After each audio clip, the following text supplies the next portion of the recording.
And when they hit the corner, they hit a slow-moving Jeff Gordon, who gets into Clint Bowyer, who collects Joey Logano. All three cars slap the wall to the outside of turn 4. Leaders take the white flag, and the leaders being Kevin Harvick and Kyle Busch. They head off into turn number 1 as the big pileup took place over in the corner. Harvick will come back around and see the checkered flag and pick up the win here today at Phoenix International Raceway as Jeff Gordon goes in the garage. Championship contender Clint Bowyer has problems, a lot of damage on his car, and fire coming out of the back end as Kevin Harvick has survived a melee of trouble here at Phoenix International Raceway today. Caution flag coming out. They had displayed the white flag, but now they've withdrawn the white flag, and the caution is out. So we're going to go into overtime again here this afternoon. Unbelievable finish, or coming up just shy of a finish here at Phoenix. Kevin Harvick will cross under the flag stand and see the caution flag waving. And as Joe mentioned, we will take this one into overtime after a wild crash up in front of you, Dan. We had documented about 5 laps ago that Gordon had a problem in turns 3 and 4. He slid wide, slapped the right side of the machine against the wall. And basically, he was driving a wounded machine. As the leaders came around here in turns 3 and 4, Gordon was on the apron. There was such a disparity of speed between himself and Clint Bowyer. Bowyer came into turn 3, didn't know which way to go. He collected Jeff Gordon, got into him. They went up the 9-degree banking and collected Joey Logano. And all three of them went into the wall. It was a big melee in Clint Bowyer's car going up in flames, although he's still driving it now down pit road. And there's quite a row going on back in the garage right now. Jason Toy is there. Well, there's a big pile up here in the garage area. People trying to get separated. NASCAR officials are here. Brian Patty is here. Obviously, Jeff Gordon's crew, Clint Bowyer's crew as well, as they try to pick up the pieces back here with drivers and crew chief. Clint Bowyer and Jeff Gordon had made contact earlier, just a few laps ago, so a bit of retaliation coming out there as we were coming to the white flag.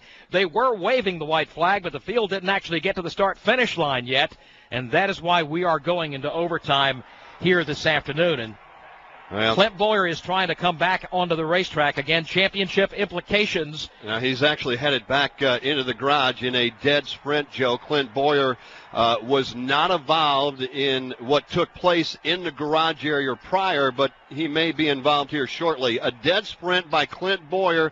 Obviously wants to have a conversation perhaps with Jeff Gordon.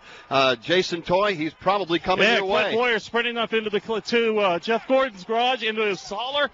Clint Bowyer's getting held back by a mob of guys from his own crew, but he made a beeline sprint to Jeff Gordon back of the hauler here, and now he's been cut off as soon as he gets there to the front of the hauler. NASCAR is already saying that Brian Patty should come to the NASCAR hauler. I imagine there'll be quite a line there at the NASCAR hauler by the time this race is over today. And while all of this is going on, oh, by the way, the red flag has come out, and we have stopped this action on the racetrack.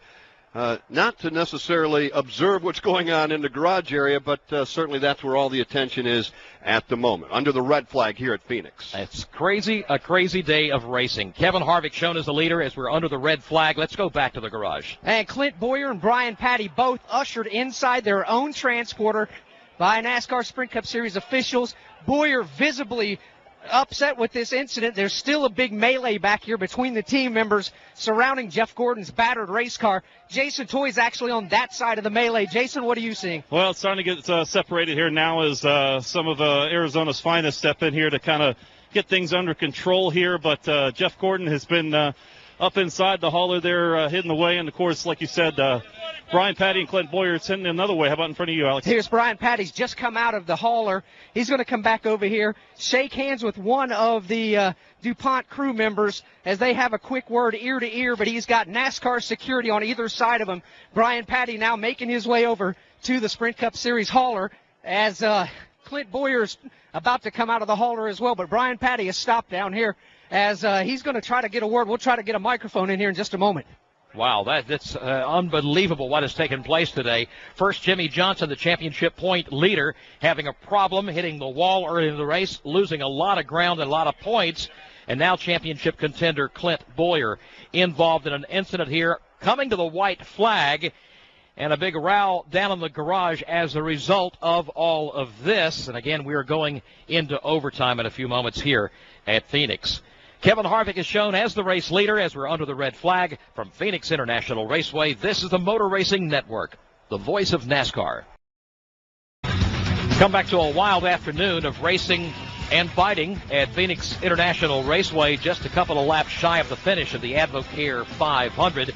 With a bit of retaliation going on in the final laps of this race between Clint Bowyer and Jeff Gordon. And let's take it back and set it up. Before we got into this altercation down here in Turn 3, Turn 4, that ultimately ended up in the garage area, the two, Jeff Gordon and Clint Bowyer, got together, Joe, racing off turn number 2. And when they did, that cut down the 24 tire, perhaps some retaliation. Let's go back to Jason Toy. Michael Waltrip, the owner of this car for Clint Bowyer, obviously not the way you wanted this race to end here in this tight points race for you guys, but how did you see it out there? It's just ridiculous that a champion would behave like that. I mean, you race hard on these tracks side by side. They barely bump, and then he waits around and totals out our car and our hopes for a championship. Cowardly, chicken, and sad that someone that has won championships before, knows the importance of racing for one, would get up in the middle of something. What a sad act that was by Jeff Gordon. All right, obviously dejected Michael Waltrip down here. Alex Hayden? While we're waiting to check in with Alex Hayden, another person that's pretty upset is Richard Childress.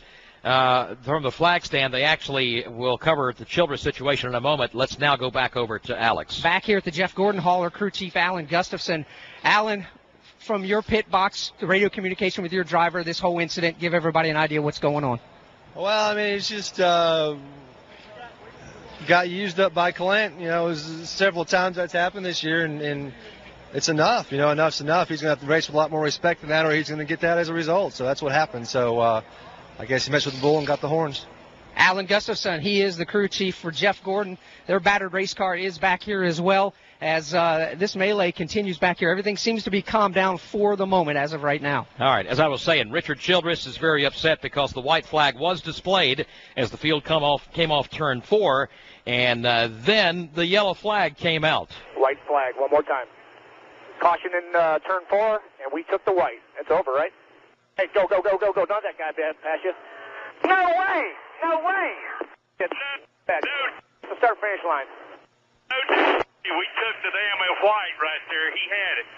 But you was across the start-finish line. We'll protest the hell out of this.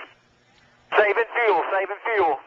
All we got to do is look at the film. We were over the start-finish line. We took the white. All right, that is the conversation on the radio between Richard Childress, his driver Kevin Harvick, who is leading the race as the white flag came out initially when the field came off turn number 4. NASCAR then put the caution flag out, and so now they're upset as well. There's a lot of unhappy people right now. I was just going to say, where do you want to start?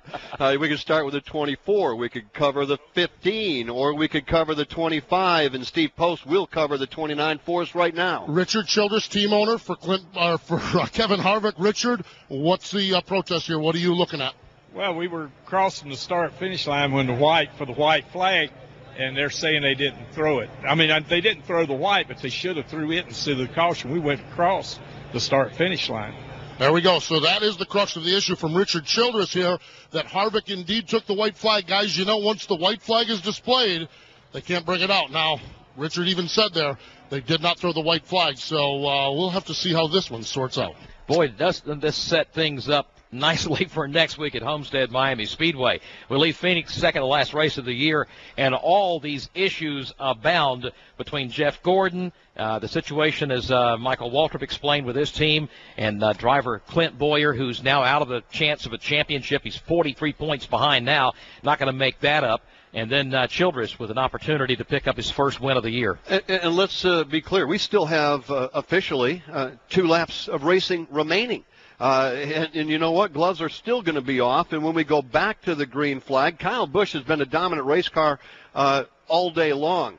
He's going to – he's another guy upset. Yes. Yeah. One of the things you were mentioning during the break, Kyle Busch has led the most laps in 7 consecutive races coming in without a win. This would be the 8th. So you know, as he lines up next to Kevin Harvick, that he is going to want to get back in front of Kevin. Casey Kane is still in it. Denny Hamlin, Brad Keselowski. So a number of things that could take place once we do go back to the green flag. Let's check back into the garage and see if things have calmed down a bit there, Alex. Yeah, right now, Joe, things have calmed down quite a bit.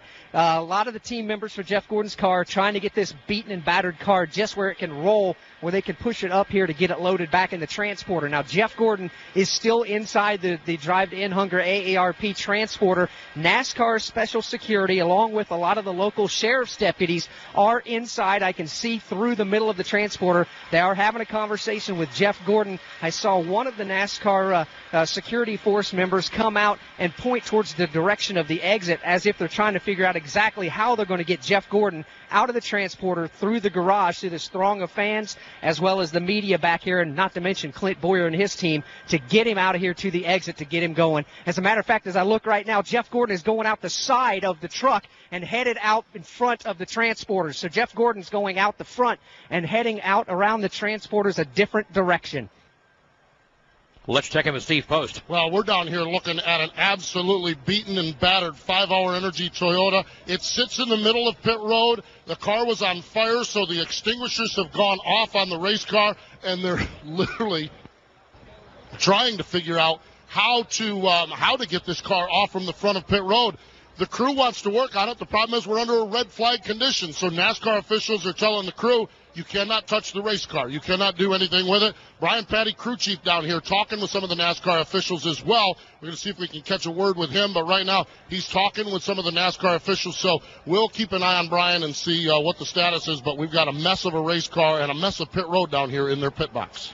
You know, it's going to take 7 days before tempers cool down after this, and I'm not sure 7 days is going to be long enough, that's for sure. Well, Jeff, if I could interrupt for just a moment, Jeff Gordon is walking out of his transporter, surrounded by local sheriff's deputies, NASCAR security. Jeff Gordon being escorted inside the NASCAR Sprint Cup Series hauler right now. He just went inside there. I know Jason Toy was walking with Clint Bowyer in an opposite direction. Jason? Yeah, walking with Clint now, and he's going to actually walk out here in front of the pit road here and jump behind Danica Patrick's pit box and walk down pit lane. Obviously, we can't walk out on the pit lane with him, but he's walking down towards the start-finish line, and the crowd giving a big standing ovation as he walks back out here on the pit lane. All right, Clint coming back to check the damage on his race car, which sits along the pit lane, and there's plenty of damage there. The whole right side torn up. The front end is down on the ground. A lot of sheet metal is ripped off, and they're going to try to come out and see if they can get something going. Of course, we're under the red flag, so we can't do a whole lot right now, but